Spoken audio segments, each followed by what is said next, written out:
barely could read. See, let's just take it back to simplicity.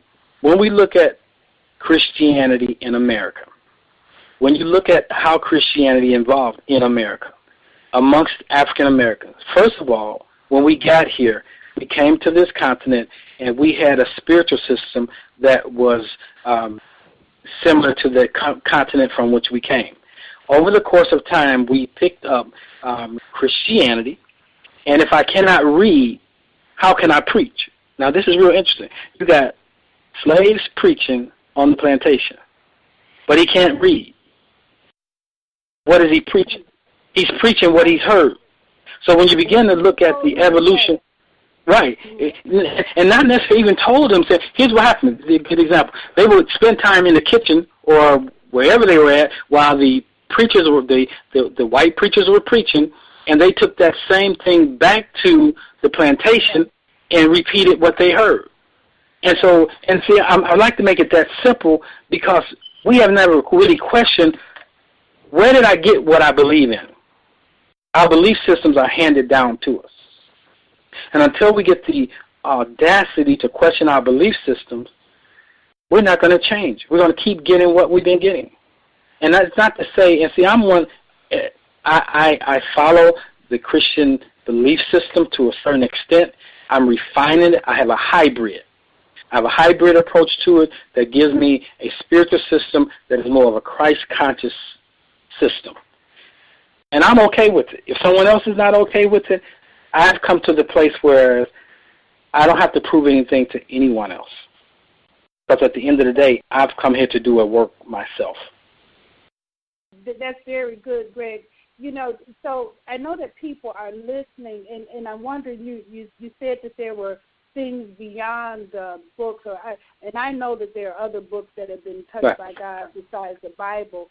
Are there any books that you would recommend new Christians or not new Christians, but people who are looking to go beyond their understanding of Christianity and begin to seek more of a spiritual knowing of God in their relationship to God or relationship to their spirit or relationship to consciousness? Is there any books that you would recommend for them that they should fit in? Yeah, because I didn't have anyone to do that for me, I'll tell you what worked for me.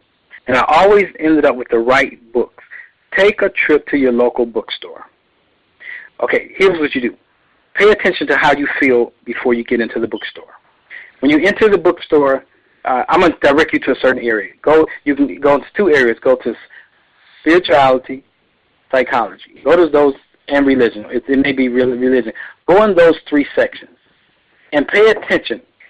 Just scan the bookshelf. I guarantee you the book that you need will come to you. And that's how I pick all my books. That's exactly how I got books. Literally jump off the shelf to me. I have an extensive library. Some of the books were recommended to me. Other books just I amassed over the course of time, and they came to me. Now, I read those books for my own personal development. I didn't read those books to try to convince or change another person. Once I found a truth, I looked to see how it was to be incorporated, and then I changed my teaching, my lesson plan. So I'm always updating my lesson plan. Isn't it interesting? Teachers from the 80s update their lesson plans. They don't use the same lesson plan they had in 1980 in here in 2012. But we see the same lesson plan used every Sunday. I got tired of hearing about Daniel and the lion den, the three Hebrew boys, Noah, the garden story, all of these from the same perspective and never giving me the meat or the deeper meaning behind them. So the first thing I would do is recommend everybody should have a personal library as we go into 2012. You should make it your business to read at least, one book every month. Wow. Now, I read 3 to 4 books a month at the same time because that's just where I'm at. Once you begin, go ahead. I was going to say that's interesting because that's how I pick my books, the way that you just said. Right. I either that or, I've always said that God ministers to me through books. and has did that since I was a very little girl. I used to go in the closet and read books all the time. But, I mean, I would walk into the bookstore, and the books would literally drop, just jump into my arm or fall on the floor, or someone would mention the title. Right. And I tell you, and I have all these books now. And here's another thing: you don't have to read your book from cover to cover. When I get a book, I look at the table of content, and it tells me where I should go. So if I go to chapter 3 and I begin to read, and if I don't really understand it, then I go back one chapter to get an understanding of that. But most cases, whatever you need at that time, you will be able to understand what you need to understand. Like on my bookshelf, if you told me, Greg, do you have this book? I know where that book is by its color. I don't know. I don't have my books up on my shelf in any particular order. But if you said, I'm looking for Dyson's book, I know it was a black and white book, and so I go to find it. When I'm preparing a lesson or when I'm doing a study. Now, here's the thing. I just use it interesting. I never really prepare lessons for people or for the congregation. I prepare teachings for myself. Yes. Because every lesson I teach, even though I may have an audience, I'm really teaching it to myself. So if you listen to my messages, you know what's going on with me. And because what's going on with me is applicable to me, and because you're sitting here listening to me, is because I believe like attract like. Yeah. So that people say, wow, that message was so on. How did you know I was dealing with that? And I chuckle because I'm dealing with it too. Yeah, yeah. If you pay attention, most of us are really, we really do want some of the same basic things in life. Right, because we all have been sent here we're not human beings having a spiritual experience. We're spirit beings having a human experience. So we are all on the quest to really experience this thing called life. But most of us are not experiencing life because we're too afraid to live. Because if I really live, I might miss heaven. I mean, so you see that? I'm so afraid to make a mistake because if I make a mistake, maybe that's the unpardonable sin. Now, these are the kind of things that people come to counseling for. Now, see, that's the difference. The people that come to coaching are coming to move to another level. The people that's coming to counseling are dealing with a problem. And some of our problems that we have are self-imposed by our belief system. What we believe can make us crazy. Yes, very much so. Now, I want to transition into, you brought up fear and belief systems, and there's a great conversation right now going on about 2012 and what people believe about, 2012 and the fear that's being passed on. Do you have any conversation or insights around that? Yes, I believe 2012 is when you begin to realize, like the example, the Bible talks about we being light bearers, that we are the light of the world. So you're talking about an energy source. We're shifting energy sources. Scientists will tell you, now there's a unique thing happening where science never used to step over into spiritual conversations. Now they're coming to the place where the very essence of their conversation is spiritual. And it's about energy is a spiritual issue. So when we look at what's going on, all you have to do is look at the stars, look at the planets, look at what's going on in the sky. Because even when you read the scriptures, it's you're going to know the sign of the age, the end of the time, by looking at the stars. When we understand, because man cannot turn the stars back. We can turn our clocks back, but we can't turn the stars and the planet. So I believe that, as far as Christianity is concerned, it's evolving to the next level. That's why you're finding things are being shaken. You're having this great, look at what's happening in all these mega churches where you have some real great personalities who are falling to the ground. And you're seeing the human side of these individuals. And I don't gloat in their falling, because except for the grace of God, there go I. Any one of us can be in the same predicament if we had the same maybe the same situations in our lives. You can't say what you won't do until you have the same opportunities. Yes. Yeah. So power distorts people. So we have to look at that. So when you look at what's happening at this point in time, I believe that we're seeing. Okay, I'll use this.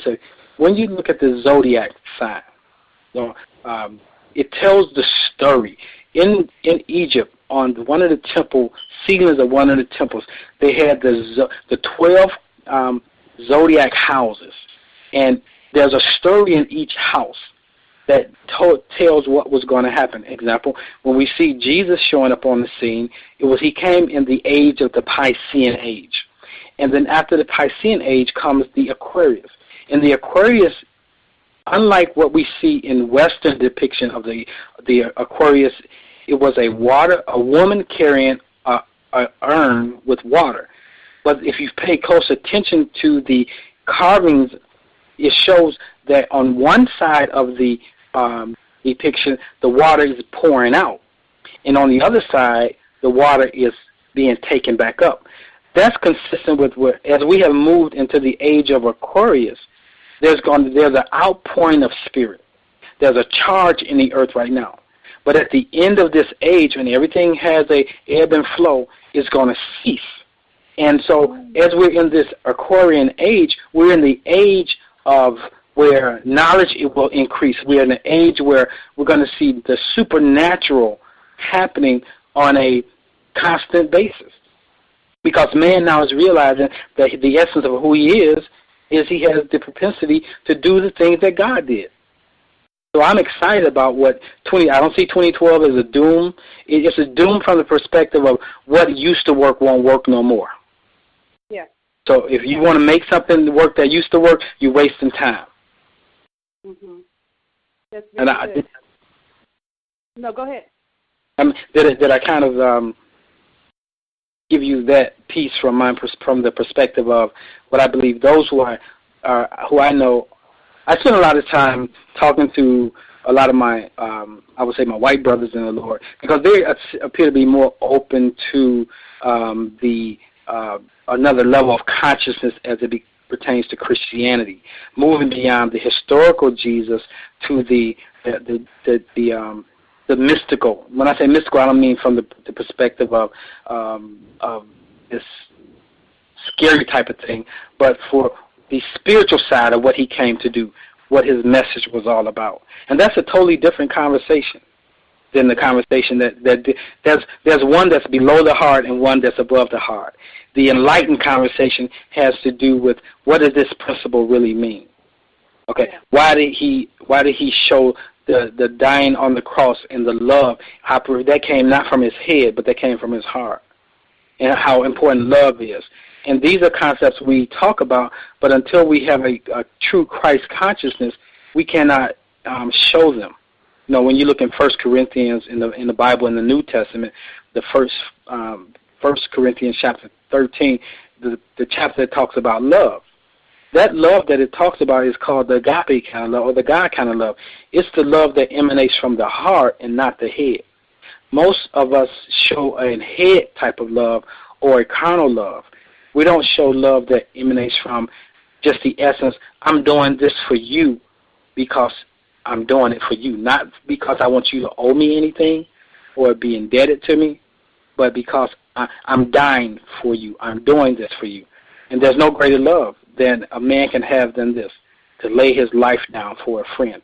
Now, the laying down of your life don't mean that I got to go in and be martyred, but it does mean in order to be friends with you, sometimes I'll check my ego. I'll kill my ego in order to be in a relationship with you. So I'm just happy to be alive at this present moment. I'm happy to have the audacity to step away from what everyone else is doing and blaze a new path. And I'm blazing the path, not just others may follow. I'm blazing the path because that's the direction I need to go. Well, you know, that's interesting, Greg, because the people who have been on this conference call for the past couple of weeks, all of you have laid down your lives in a way because you've given of yourself so freely, so generously. There's no There's no reward in this. There's no money. There's, no one's getting paid for this, and no one's asking for money to do this. And what we're doing is really just